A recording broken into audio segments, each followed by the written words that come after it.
Thanks to everyone for being here. Please stand for the pledge and prayer when we start. I pledge allegiance to the flag of the United States of America and to the republic for which it stands, one nation under God, indivisible, with liberty and justice for all. Let us pray. Oh God, we thank you for the opportunity we have to assemble in freedom here this evening. We ask that you would lead, guide, and direct the proceedings. Let the decisions that are made be pleasing in your sight, beneficial to the people of our area. In Jesus' name we pray. Amen.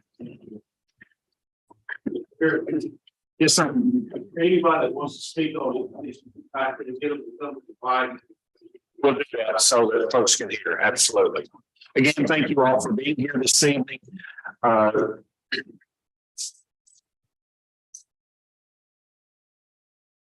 Tommy Venlin, welcome. Glad to have you. Thank you for being willing to serve.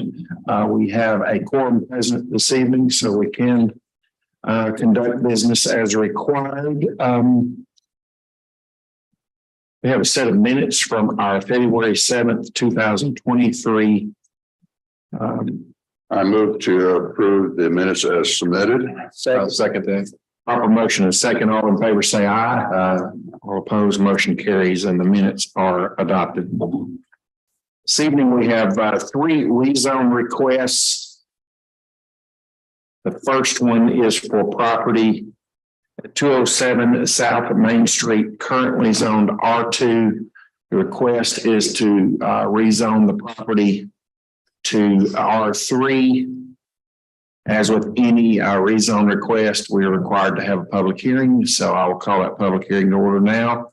And someone here to represent this project this evening. Oh, go ahead. If you'll please come forward and tell us what you'd like to do with your property, and then we'll give anybody opportunity if they have questions or comments. So what I would like to do is build 3 quad buildings. So 12 apartments total. They're on the property.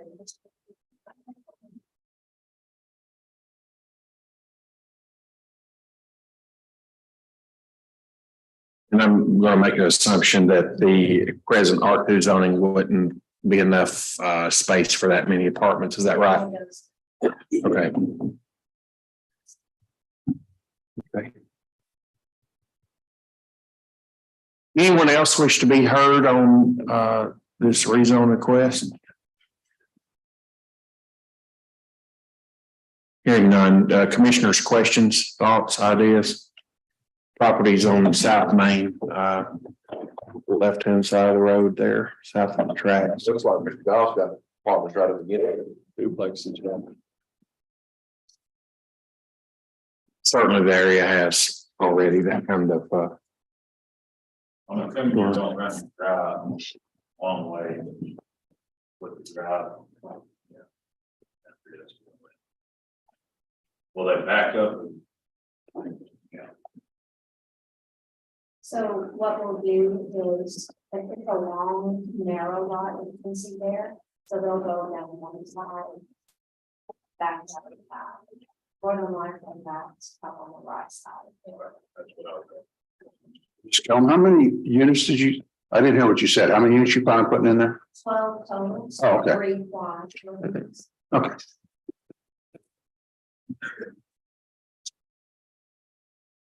other questions from the commissioners.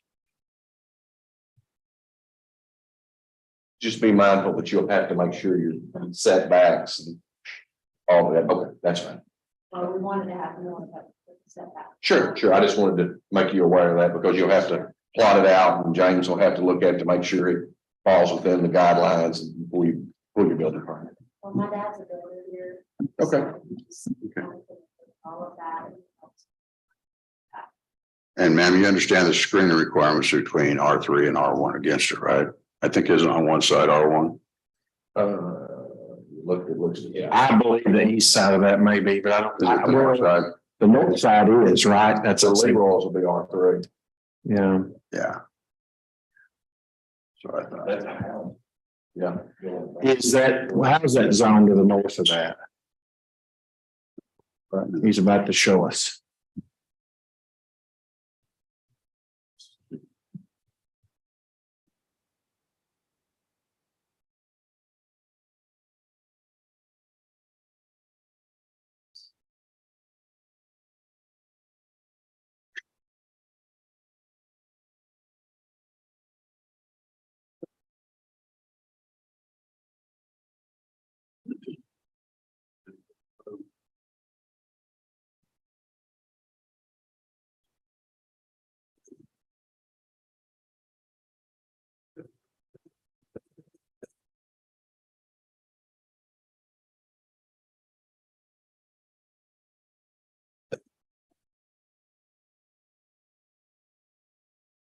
Okay.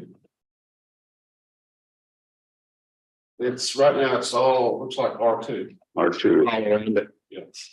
Okay. If you back up against a different zoning like that R2, you'd have to put a screen between you and your R3 property and R2 property. Okay. And that's just a 6-foot fence. There's quite a mess behind it. So we were administering because we have something concerned about that mess. So Fair enough. Other questions from the commissioners? I move to accept the rezone request. I'll second that, Mr. Western. Proper motion and a second to approve the request as submitted. All in favor, say aye. Aye. All opposed, motion carries. Thank you. The second request this evening is for rezoning of property at 2502 Deewood Henry Drive from C2 to I1. I believe this property is a little to the south and west of the Stallion Trucking there. I believe that's correct. We'll call a public hearing to order, and the owner representative, Mr. Lemons, welcome. Thank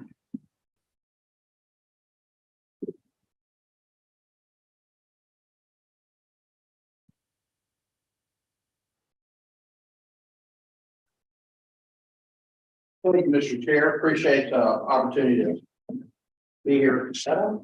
Barely, but I think it is. I've never needed a mic, so.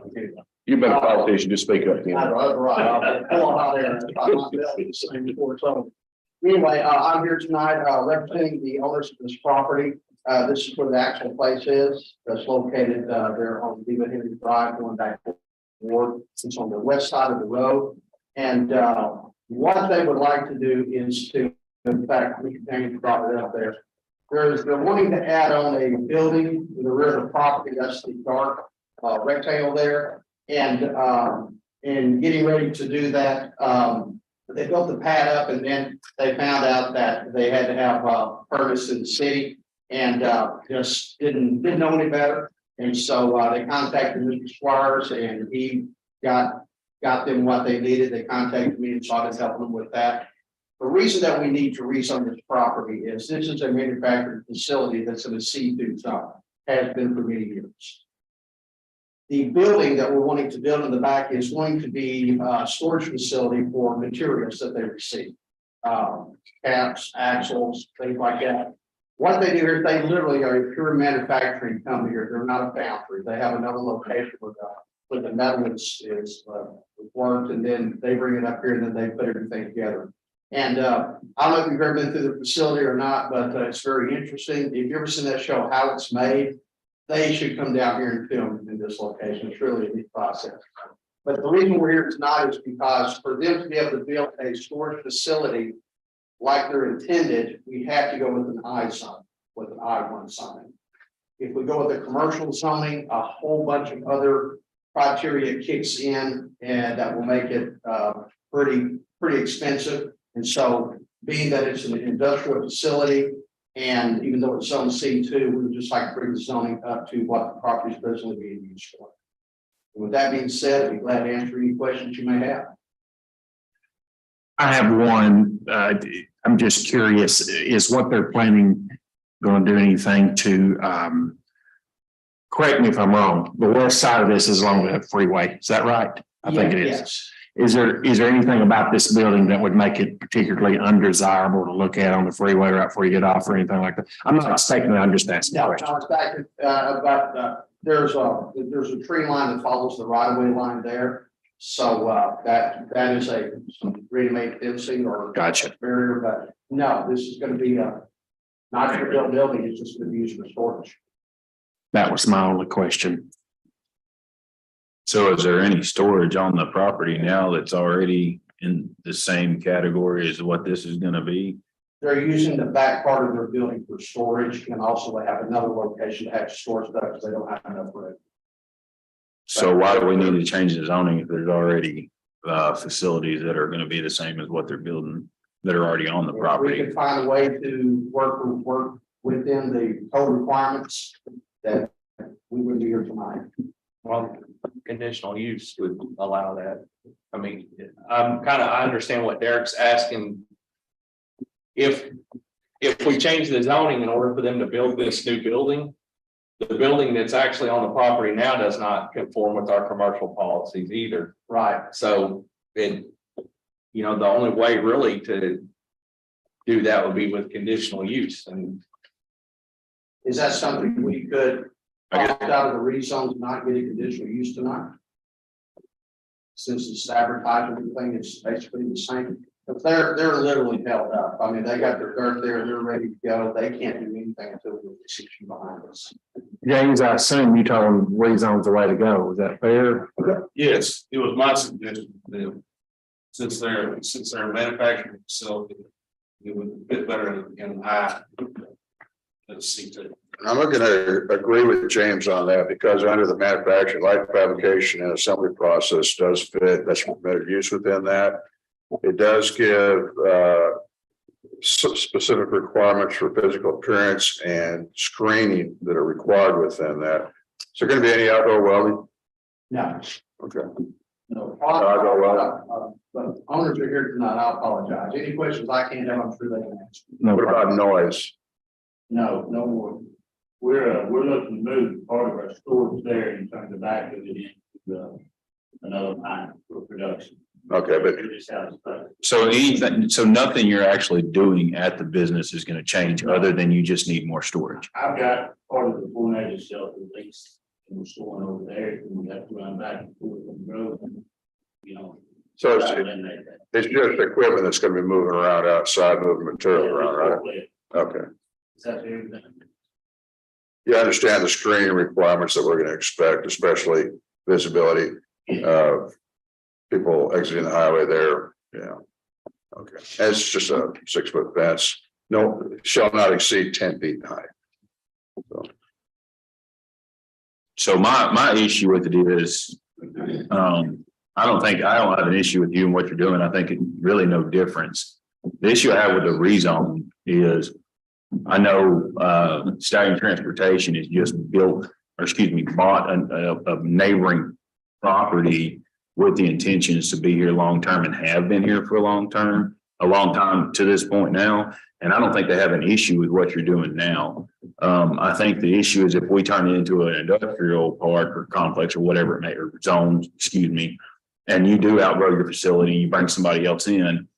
If they're not zoned commercial and then they're zoned into an industrial, what can go in there? And is that negatively going to affect what they've invested, their entire lives and businesses into? And so I don't think you're doing anything wrong. I don't have an issue with what you're doing over there. I have an issue with the rezone because I know that they've recently expanded their business with the intentions of that over there being commercial. And in an industrial could potentially negatively affect that or what they're doing. My opinion. Can they build a building with conditional use, Jay?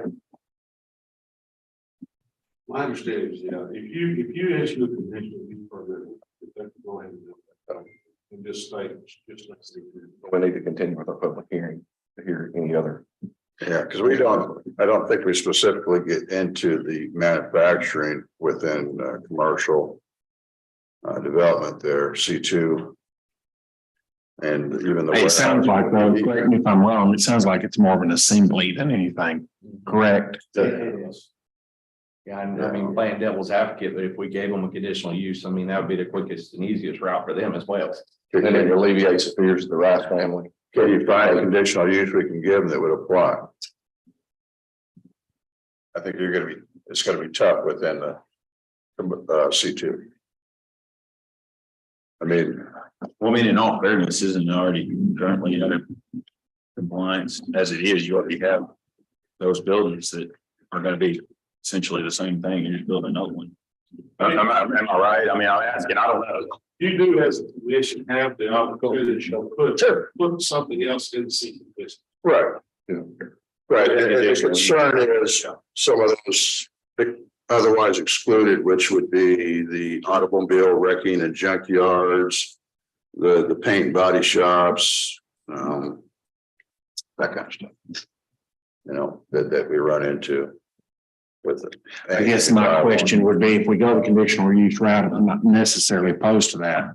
But that's not what we advertise, so I assume we'd have to advertise again, would we not? We shouldn't have to advertise again because we advertise for the rezone. So any interested party have an opportunity to come speak tonight. Why don't we go to the public hearing and Okay, see what the Okay. issues are that we might be encountering either way. reasonable request. Anyone else wish to be heard on the matter this evening? It's a facilitation as well, that's what they're doing. That's true. That's true. Bob Rice, 2409 Westwood, Henry Stallion. Derek spoke, our police concerned, more power to help anybody, do whatever they do. Our biggest concern is if anyone doesn't know, we bought off man's property next to us. The 9 acres that Ted Arnett has, next to that, we just purchased that. We're putting, I met with Squires earlier last week on, about building a new facility over their shop and kind of expanding it that direction. And the last thing I want to see is someone move in with an I-1, and then we have to come back in here, or we have to try to buy it for what could come on the property. That is our only concern that we have, is if someone decides to leave. And I mean, that's just, we're spending a lot of money investing into it. We just want to protect it, is all that we're trying to do. So, not trying to stop anything. Just trying to protect our investment. Thank you, sir. Others wish to be heard? Mr. Rice, can I ask you a question before you walk away? Yes, sir. So the current operations that are going on right there right now, they don't affect your operation in any way, shape or form, no impact, right? Absolutely. Okay. And so that I'm clear on this. Your concern is sometime down the road, if we make it industrial, they could put a racking yard in front of y'all. 100%. Fairness. It's whatever, you know, I mean, the list goes on, what they're put on there. One of the nice things about a wrecking yard or a junkyard, it's conditional use, and it's real easy to say no on something like that. Yes, sir. Was right. First of all, sir, we had no problem with what you're doing. I want you to understand all that. We just allocated about $4 million to improve that whole side of it. And so what we're doing is putting in a new shop. We're gonna put in a new driver's lounge facility. It's gonna be about 15,000 square feet of it alone. We have set aside about 400,000 in just manicuring the place. And so that's gone a big concern, because I'm gonna be tired and gone. And I think that was the thing when we were kind of looking through it, and he was bringing up that if, say, this one does have to move to another facility, we just didn't want it to be zoned where anything else would come in there without you guys from, approval. And after we spend, 4 million on getting that looking super nice, so that was all. But we welcome, whatever you guys are doing, we're glad to help with anything to do it, so, all right. Thank you, sir. Mr. Rice, have you read everything that's permitted? Yes, Purchase conditional use in the industrial I-1? Do what now? Have you seen what's permitted and what's conditional use within I-1? No, I have not. Okay. That was a bad rock job. I think that what we don't have to do, they're gonna come in there, they're gonna do a CU, to start getting all CUs and out of the first I-1. Or the, so if I can do that on the front, then I'd rather do that. Okay. And I'm just being serious, I mean. Well, in the current zoning ordinance, there's a lot of it that is conditional use, meaning they'd have to come back and petition us again if they wanted to put in a reclamation center, wanted to put in a junkyard, wanted to put in a terminal, a landfill, that kind of stuff. That all would have to come back to us, and we're here to kind of take care of the value of everybody around there. So would we do that? I don't know. I'm not going to be here when Garland's, really having to worry about it. But there's a lot of stuff that we've held back because the conditional use gives us that power. So. Are there others that haven't spoken that would like to on the matter? Yes, sir.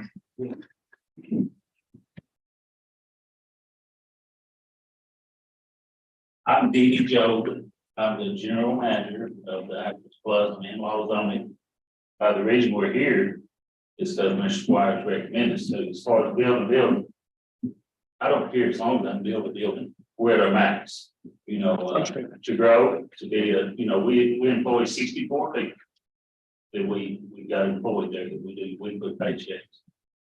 It's not good to set idle, is the manufacturing, you gotta grow, and we're to that point, we're maxed out.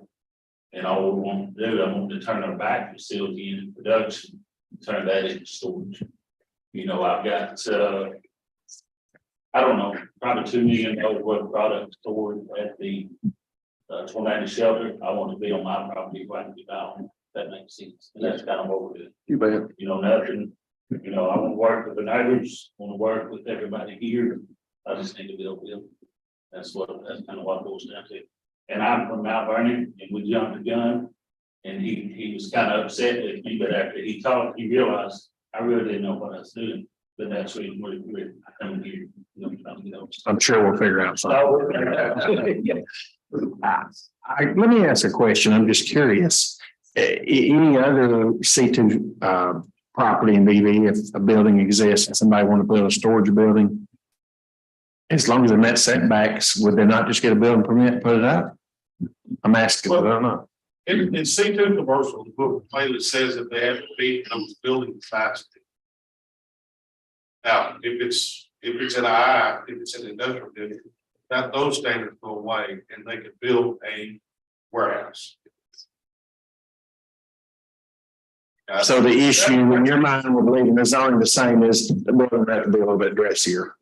The storage building. Right, they'd have to be to disaster. But does that fall for additional storage? I know it does for like your main storefront, for lack of better words, but not for additional storage, does it? From the way I read it, anything built in the C2 has to be the design. But that's an accessory building, not the main building. Right, that's kind of how I was Yeah. reading it myself, but that doesn't mean I'm right at all. But I thought accessory building was the exception. I think what he's getting at though is it's currently in a non-conforming use status because it's being used as manufacturing, which is not allowed in the C2. That size and scope of manufacturing. And that's why it'd be easier to go to an industrial one which is allowed. It does have some other issues that could be brought up being an industrial. But most of it is controllable by this commission with the conditional use requirement. So this is going to be a hard one to balance. What's the better way to go? So we have opposition for industrial. If we give conditional use, they can build a building. Let's let them build a building. I agree. I'm totally open to that. My only question is, and I'm just asking the question, I guess we have the city attorney here this evening. Right. Can we have the legal authority to change this from a rezone to a conditional use? I think we had a public hearing. Set precedence on that, haven't we? Yeah, We've done it before. we've done it before. If everyone else is comfortable, then I'm comfortable with If you'll close the hearing, I will. Yes, sir. One other thing I want to say about conditional use versus rezone, if you kind of look at it, the hierarchy of things, you got a building permit, then you got a rezone. The conditional use permit kind of fits in between. And when you've advertised for a rezone, I believe you'll find case law states that it covers everything on the gas. We're not going as far. We're not going as far as. The city's better protected and they get what they want with conditional use. So that's my feeling, but I'm just wondering, Chair. I'll make the motion, Chairman. Okay, you wish to be heard but hasn't. Okay, public hearings are closed. Anyone wish to make a motion on this? I make a motion to allow conditional use permit for the actual place located at 2502 DeWitt Henry Drive. Okay, so we're granting a conditional use to accommodate the construction of this building as they've requested. Is that right? Yes. I second that. Proper motion, there's a second. All in favor, say aye. All opposed? I'll abstain at that one, but that still maintains a quorum. Okay, very good. Motion carries and the conditional use is approved. We appreciate your time and understanding. Glad we can work this out. Thanks for everybody's comments. I think it's constructive. Agenda this evening is for a rezone request for 1903 and 1905 West Center Street. Present zoning only. They're wishing to rezone the property to C2. I believe this property is adjacent to some land in front of Walmart that we, Right next door to the Hayes property. that's right next to the house there, I believe. Let's take a minute, These are our owners, so go ahead and tell us what you want to do here. Both those lots, both of those homes, those houses are investment properties for us. And they're used as rental properties currently. We'd like to rezone that to commercial because we would like to put that money like the same.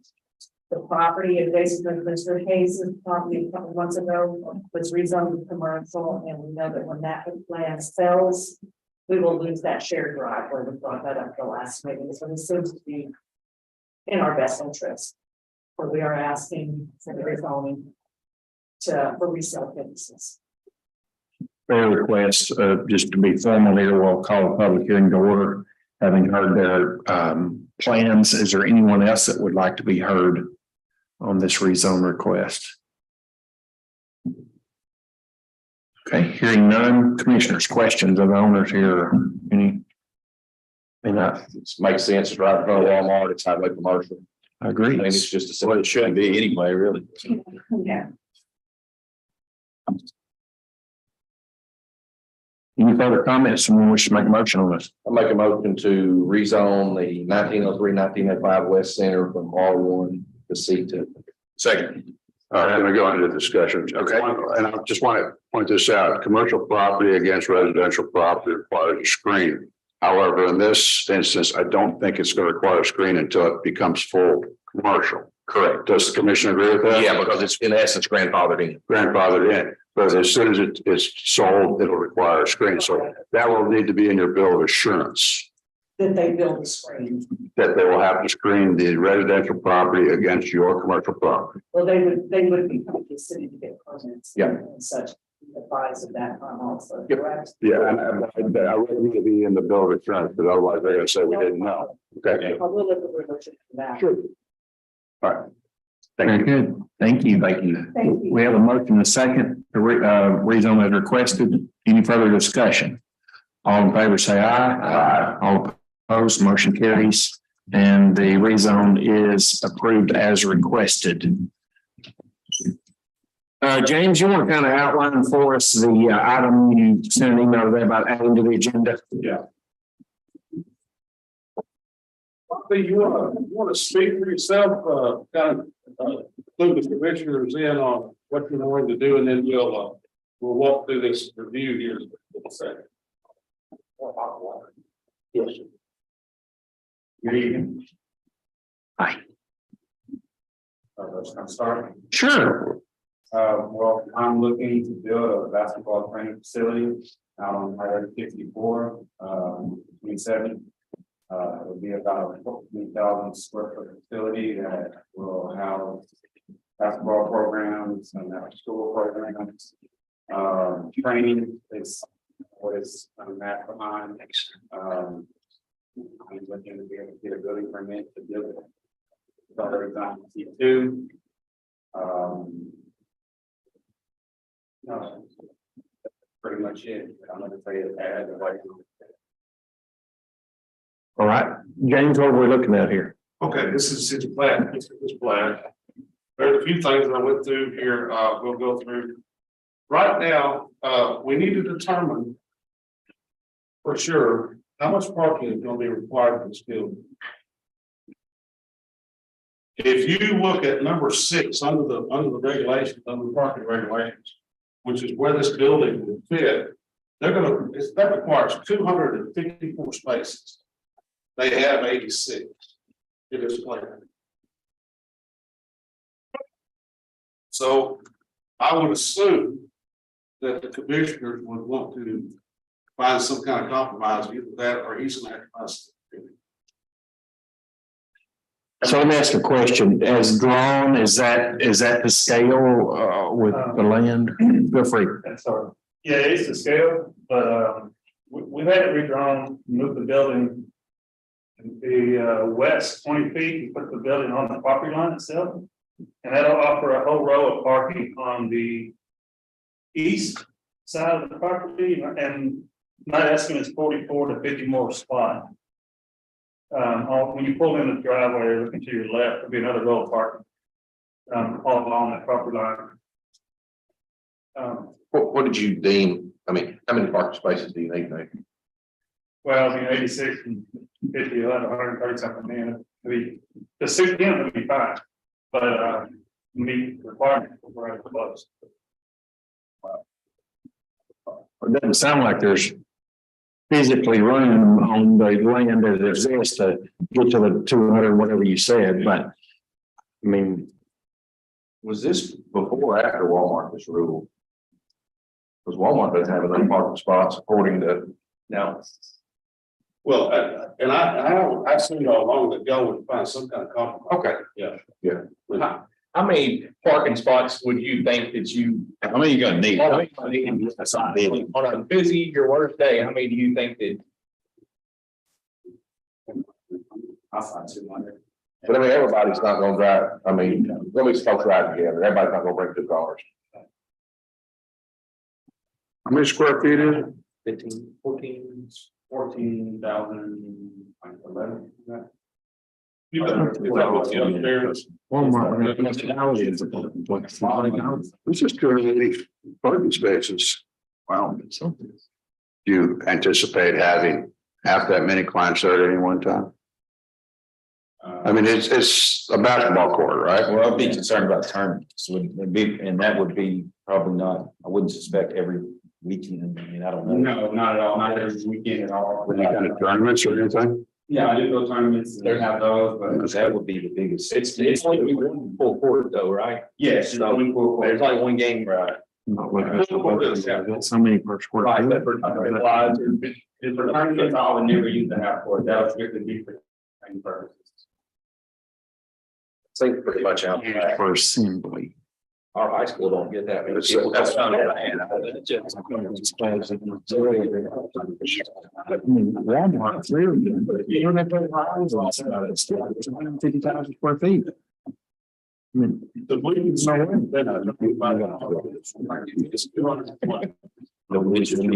And that's what about Walmart. that was their figure on top, is. Thank you. You're saying the 220, would you say that again? I didn't hear what you said. Well, here, no, it's Johnson. He said, when you just correction for the bleachers, 220 people. for the bleachers is what fire marshals. Probably add something. Please. I currently still, like, I've been throwing tournaments and I'm located at Beebe Athletic Club right now, is where I'm running my business out of. And in that parking lot, we have a donut shop, an athletic gym, a hair salon, and a bookstore. And on weekends, the donut shop, the hair salon, and the athletic is going on, and I throw my tournaments. And I mean, I use a little bit of ASU, there's only 118. And it's like just fine, like I don't have, I'm not probably, I mean, we're on the highway, I'm not calling up the highway or cause anything to go bad or have problems somewhere. So y'all are like, X more on the left when you're going in with the announcement. Is that what y'all are thinking? How many more would you be at? 44 to 50, I'm just scaling it roughly, he hasn't done it yet, but, on the high side, we're gonna have 50 more spots on the So left. you're thinking you can hit 120 with that? Yes, What exists right now and what you could add, 120? which actually is right there in line with the hunt park I have in my place, so. And And you're seldom 100% full. Your parking lot is seldom 100% full, there's always a spot to find it. What would be available overflow parking there? I mean, where, if people showed up and they couldn't find a place to park there, and they got desperate, where would they end up parking? I mean, everything around it is land, right? That's undeveloped land, right? Probably have to bust them in from somewhere. just say your tournaments up, no parking issue. Yes, cause like, and then like, even like right now, like tournament is a smaller percentage of my business. Like, I'm not a tournament director guy, so I'm never looking to go have 100 team tournament. That's where I'm looking to make my money or doing it. That's just the add-on to what I do, so. And then like, I also still use the athletic club to, if I need to bring in more teams or do anything, also still be running tournaments there. So it's not like everybody's gonna be coming to just my facility. Not to mention if I wanted to grow as well, I can get to the school grounds. So any accommodations I need to make, or if I want to grow my homes as big as I need to grow them, I'll have those accommodations and wouldn't be looking to put them just here by any means. And the parking requirement is a little out of whack. I think about the yard. Yeah. That's a pretty big old building. They don't have near that many parking spaces. I'm just thinking Yeah. right out of the blue. Yeah, understood. Y'all have the You bet. authority to Yep. What else? adjust that. I just don't want to see it becoming parked along the highway. That's That's the thing, that That's- I'm sure the same will allow that long term anyway. they'd be all over you if they started parked along that highway there. Okay, on building, on the building code. We've determined today, after Dennis Free gave us, that's the occupancy. We are gonna need two-hour firewalls, one in front, one in back. Right. Yeah. Yeah, we're not gonna be able to get around that. You're gonna run into trouble here because this firewall is gonna have to come all the way down here. And there can't be any plumbing in that firewall. Well, I mean, in the past, if we have plumbing penetrated firewall, we just talk it with fire call for. Oh, yeah. Adjustments. It's a no-no. Yeah, I had to stop Beach Street apartment out here, put the slate rate. Okay, they had to make some adjustments. So make a design. Right, what I feel like would be easy would be put your door here, the labs here, and then all you gotta do is move your drinking fountains somewhere. Just bring it all down. Yeah. Okay. Which that's very doable. You don't have an issue. Okay. And that gets you by the 3 exceptions for the sprinkler. Right, Yeah. absolutely. Actually, James, well, if you talk to Dennis since I've talked to him, then y'all may know. I got the number from you today. That was, yeah. All right, he's got the front area at 960 feet, standard room is 137 occupants. Then you're gonna have 220 in the bleachers. So those two together would trigger that second wall, the second firewall. The one over the floor accounts. Yeah, Okay. you'll be over 300. But it's, like I said, it's not something you can mitigate. Okay. And then there was some minor electrical stuff that's no big deal. HVAC guy looked at the plans today, nothing, as far as he was concerned. It was all fine. Okay. Now then, the next one we need to cover is the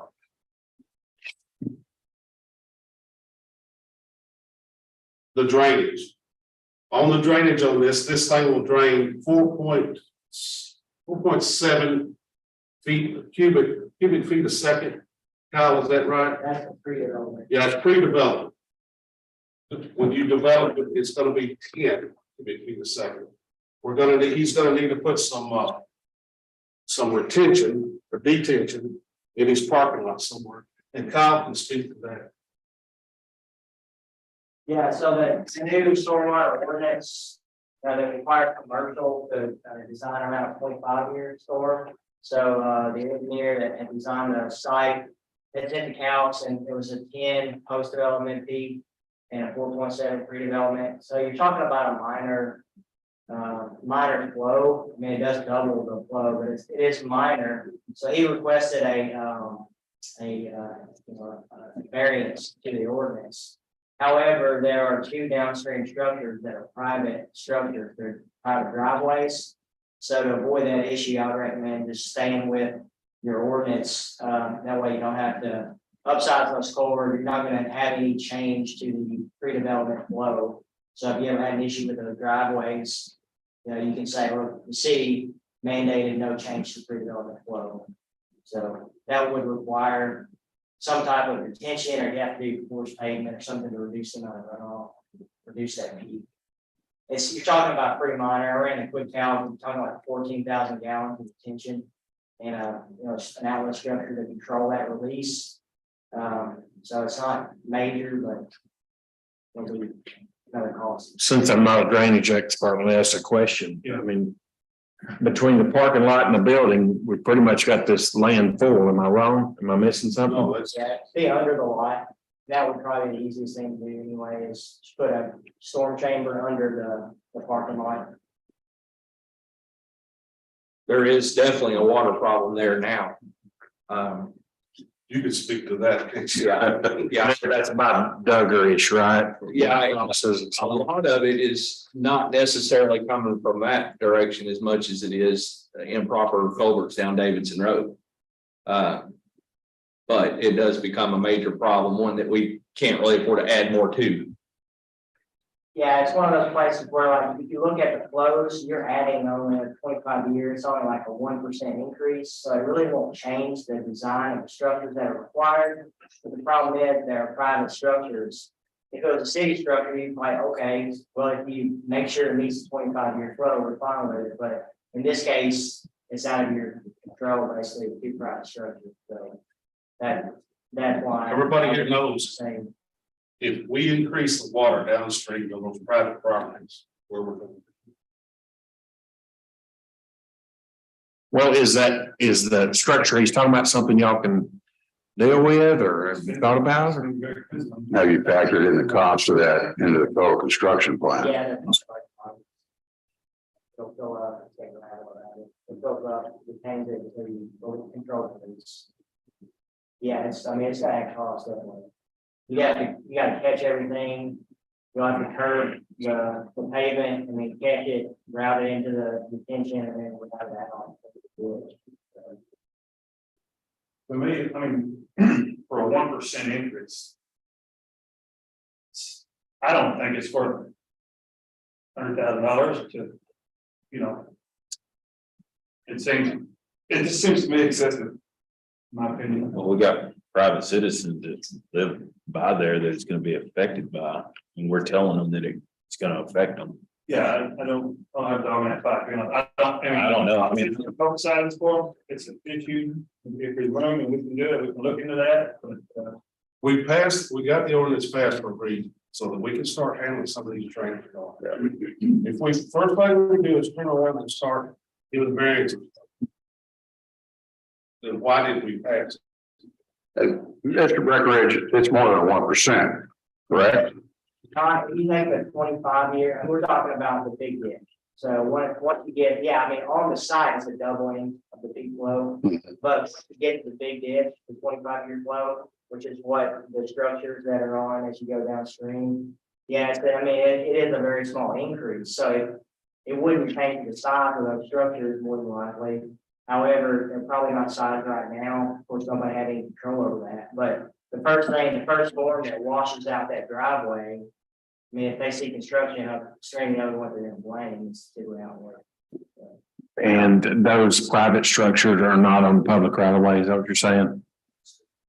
Now, is the ditch not, the ditch is public though, correct? I don't believe so. I think it's so.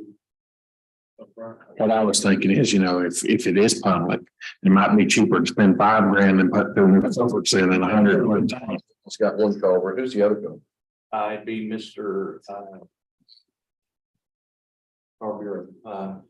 Larry. Larry Brew. Yeah, So can he correct the issue with putting in two larger culverts?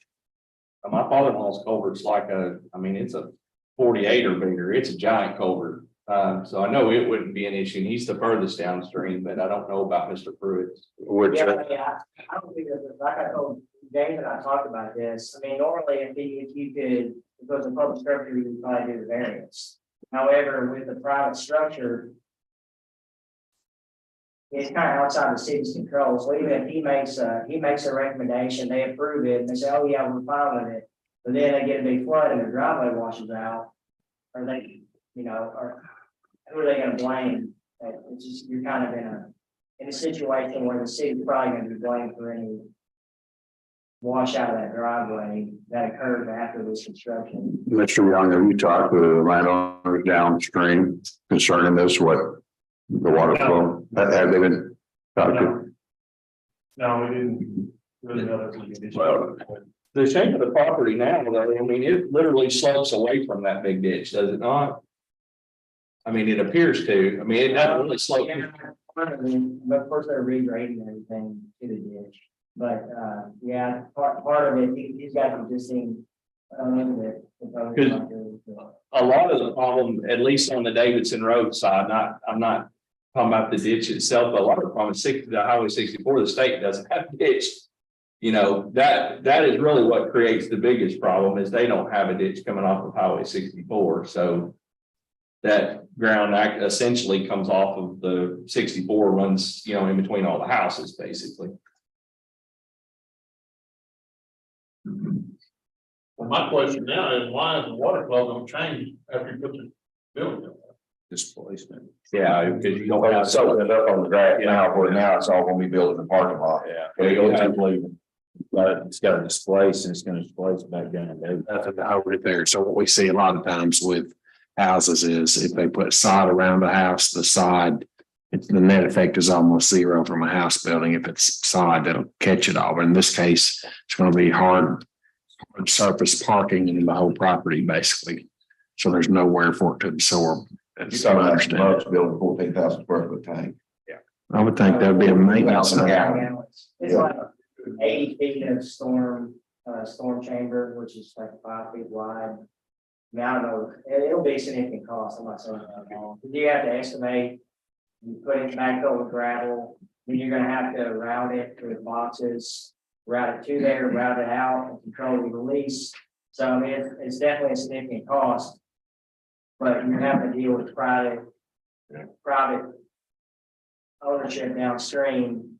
Whereas if it was like a city culvert, you'd probably say, well, upside of it, put in this and we're fine, but a little bit different situation. I mean, the 14,000 gallon deal is a deal breaker. I mean, you're talking about something that might cost 200 grand. Carl, if the private property owners downstream were to agree to allow additional culverts or larger culverts, could that offset this issue? I think you'd want to talk with, that would be a legal question in my opinion. Mitigate any issues. Honestly, the flow increase of the 25-year design is minor enough that it probably won't even cause an increase in the culvert size if they're sized appropriately. Now, if they're undersized, they need to be upsized to the 25-year with this added flow. But you know, since it's private, you don't really have any control. That's why the variance could be a problem to me, but it's more of a legal issue than an engineering issue. But we got that all over town. You know, they're leaving the city going on private. I mean, it's not an isolated. We need to conform to the ordinance. So with that being said, can we move forward with this? Well, James, let me offer you this. Mr. Young and Mr. Breckenridge, see if we can come up with an alternative method to mitigate the problem without $100,000 catchment basin underneath the parking lot. Or two. And if an alternative can be devised, and maybe that's a downstream larger culverts, and it would work, we could be agreeable to that, because the commission. Absolutely. I don't want to kill your building project. I think We can't allow a water issue to be kicked down to the next person, become their problem. So if you can come up with a method, work with the landowners down there. First thing I have to do is talk to the neighbor. Yeah. Nick's Which they, like I said, they've got. I mean, it's like a 42-inch culvert on theirs, it's big. So, do you think that's oversized and needs to be set up to 48 or? No, I think theirs is fine. I don't know about Mr. Pruitt's. I don't know what size culvert he's got. I can't imagine Larry being unreasonable. No, I can't. Yeah, I honestly, I don't know. I mean, I don't know what size it calls for, but I can't imagine it being much bigger than what. Yeah, you can run, the engineer run the numbers, he's already got the display numbers. So. Mr. Young, Mr. Lindsay, would you be agreeable with that? Absolutely. Okay. And I guess what we need to do in essence is table this until we get an answer on the storm drain. In the storm drain, I think I would recommend that we table that part of the discussion. We will need to come back to the parking lot issue. We are allowed to make a modification to that but it requires us to go into Board of adjustments. I would say that 14,000 gallons isn't that large though for the engine. I mean, if you're talking about 8 linear feet of storm drain, I don't think it's gonna be $200,000, but it would be significant, probably 60,000, 75. Because you got excavate, you got to buy the structure, you got to backfill it gravel, and then you got the outlet routing, so. But if y'all can visit with that one landowner and either determine that mathematically that the culvert's there is big enough, or that there needs to be a bigger one. I mean, to me, it's a win-win if you can spend $2,000 or $5,000 and avoid 60 or 70 or whatever the number is. Come back to us with viable options that our engineer will agree to, and if we're okay with that, do we want to take up the parking lot issue? Sure. Move that we go into a our board of zoning adjustment. Is there a second? I'll second that. They all in favor, say aye. There's Adjustment, so On the board, you and Mike. it's the same thing. It's just so people who don't remember the board of adjustment thing. The board of adjustment decisions, if I remember correctly, are not applicable to the city council. So I don't like what we do, I have to sue and it goes to court. And what it says under the parking, the standards may be waived or modified by the board of adjustment subject to the limitation procedures specified in the procedure for board of adjustments, except that the board of adjustments may not permit any waivers that would violate the standards of the American with Disability Acts. And I don't see anything with the American with Disability Acts in a parking lot design and Well, there are requirements, ADA requirements as far as the mountain space out. has he already provided ADA parking and access? The plan as it is now, it's short space. It's short. Yeah, at 86 right now. In the number of spaces, right, yeah. I think the board of adjustment needs to look at the square footage of the structure and the mandated spaces per 50 square feet. Every 50 square feet requires one parking space. And we know that can't be accommodated. Is that right, James? Well, as soon as you determine how many spaces he has, how many spaces he will have, then the ADA will kick in and they have a range. Right. That they set their space on. And that's based on number of parking spaces, not occupancy. Yeah. That's correct. Well, I'm just one of the bunch here, but it seems to me that if it's a ball court, I mean, a full court, 2 teams is 10 people. If you have 20 people, that's 20 people on a court that's what, 50 by 90 or something. So that's 4,500 square feet with 20 people on it. And you think you can get 120 parking spaces? I think that seems reasonable. I think 120 is one of the reasons why I don't know that we have a building in town that's going to follow those requirements, honestly. And I guess we just need to make in the motion that it is applicable to the ADA standards. And then that would put this deal. I think that covers us. I move to make a variance on the parking requirements. Mr. Lindsay thinks they're around 120, as long as he is compliant with the ADA regulations, then I move for us to move forward. I'll second the motion for 120 spaces to meet the ADA requirement. Motion is second, all in favor, say aye. Aye. All opposed, motion carries. Motion to adjourn the Board of Adjustment meeting. So moved. Second. Motion is second, all in favor, say aye. All opposed, that's adjourned. We're back to P and Z again. Okay, was the remaining issue that it sounds like is being tabled to next meeting or something. Is that fair? And I hold these guys up if they get the drainage. I'm not opposed to us coming back and approving that. That way they're not out. They got a building sitting on the grounds. I don't want to hold them up a full month waiting on us. Yeah. If we can get a quorum, which, I think we can. That's just my thought. Thank you, gentlemen. Thank you very much. Appreciate your time. Good luck. Sounds good. Are there other issues we've not talked about this evening that we need to? Motion to adjourn. Proper motion, there's a second, all in favor, say aye. All opposed, we are adjourned. Thank you for coming this evening. tell you what, guys, this is my first school meeting. Thank you for coming, almost 30 years of living. I'm gonna tell you something. Well,